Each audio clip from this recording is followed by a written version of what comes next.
घर के अंदर आपका जो 2-3 साल का बच्चा है ना, उसे नहीं पता होता नमाज क्या है, उसे नहीं खबर होती कि रकातें कितनी हैं, उसे इस तफरीक का भी नहीं पता होता कि फ़र्ज़ का दर्जा क्या है, वाजिबात किस दर्जे में है, सुन्नत मुअक्कदा और गैर मुअक्कदा में क्या फ़र्क है, नवाफिल का दीन के अंदर क्या रुतबा है वो नहीं जानता, उसे कुछ नहीं पता। वुज़ू किस तरह करना है, चूँकि अभी उसकी उम्र ही नहीं है, 2, 2.5, 3 साल का बच्चा है, उसे कुछ पता नहीं। और हो सकता है कि आप उसे 20-50 दफ़ा भी कहें पुत्र उठ मुसल्ला बिछाता हूँ नमाज पढ़, वो ना पढ़ सके चूँकि समझ ही नहीं है उसे। लेकिन आप इस तरह करें और कुछ ना करें, उस बच्चे के सामने सिर्फ मुसल्ला बिछा लें और आप नमाज शुरू कर लें, उसे कुछ भी नहीं पता होगा, पर वो आपके साथ आके ना हाथ बांध के खड़ा ज़रूर हो जाएगा।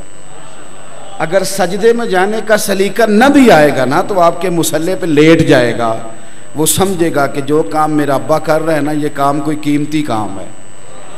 आपका जो अमल है ना, अमल वो चीज़ों में खैर पैदा कर देता है।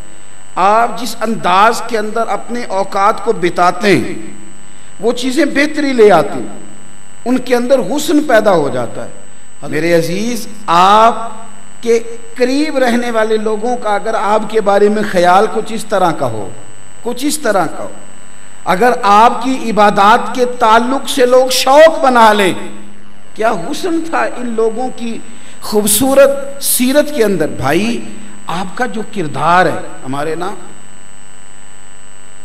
हाजी साहब थे, हम हाजी साहब कहते थे लेकिन शहर के लोग, लेकिन दाएं बाएं उनको लोग और नामों से भी जानते थे, मौलाना अबू दाऊद मोहम्मद सादिक साहब रहमतुल्लाह अलैह। तो उन्होंने ना गुजरांवाला से फैसलाबाद जाना था, गाड़ी की सहूलत मुयस्सर नहीं थी, उनके साहिबजादे 2 खादिम साथ थे, तो बस पे वो सफ़र करते थे।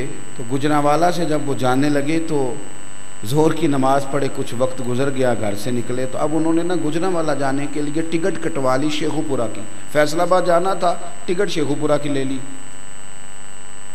अब वो जो 7 लोग थे वो हैरान है कि चूँकि हमने फैसलाबाद जाना है और ये गाड़ियाँ खड़ी हैं फैसलाबाद की, तो माना समझ में नहीं आ रहा। चलें, हज़रत से कहा हुज़ूर शेखुपुरा जाना है, फरमाने लगे चुप करके बैठ जाओ। शेखुपुरा आ गया, वहाँ उतरे तो असर की नमाज का वक्त था। फरमाया इसलिए टिकट ली थी कि अगर डायरेक्ट फैसलाबाद जाते तो असर कज़ा हो जाती, गाड़ी वाला पता नहीं रोकता कि नहीं रोकता। अब वहाँ से ना एक और स्टॉप आता है रास्ते में जिसे शाहकोट कहते हैं। अब शेखुपुरा से डायरेक्ट फैसलाबाद की टिकट नहीं कटवाई, अब बस पे बैठे तो शाहकोट की टिकट ले ली। कहा हुजूर अब क्या करना है, वहाँ जाके कहने लगे मगरिब भी तो पढ़नी है कि नहीं पढ़नी।